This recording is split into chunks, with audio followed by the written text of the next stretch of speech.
નમસ્કાર દર્શક મિત્રો, એસડી ન્યૂઝ ગુજરાતી ચેનલ પર આપનું સ્વાગત છે અને હું આપની સાથે વૈશાલી પુબારુ કરીશું નજર આજના સમાચાર પર। અંકલેશ્વર પાસેના નેશનલ હાઈવે ઉપર બાકરોલ બ્રિજ પાસેથી પાનોલી પોલીસે ઇકો કારમાંથી ₹1.15 લાખનો વિદેશી દારૂનો જથ્થો ઝડપી પાડ્યો હતો। જો કે કાર ચાલક કાર મૂકીને ફરાર થઈ ગયો હતો। પોલીસે કાર મળીને ₹3,15,000નો મુદ્દામાલ કબજે કરી કાર ચાલકને વોન્ટેડ જાહેર કરી વધુ તપાસ હાથ ધરી છે।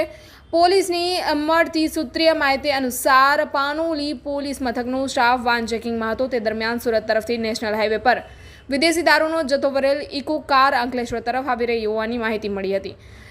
જેના માહિતીના આધારે પોલીસે હાઈવે પર બાકરોલ બ્રિજ નજીક વોચ ગોઠવી હતી। દરમિયાન ઇકો કાર ચાલક પોલીસને જોઈને કાર મૂકીને ફરાર થઈ ગયો હતો।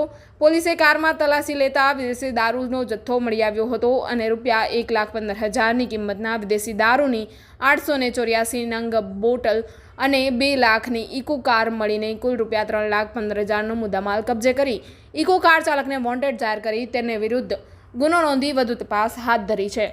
Reporter Jayesh Prajapati, SD news Gujarati, Ankleshwar.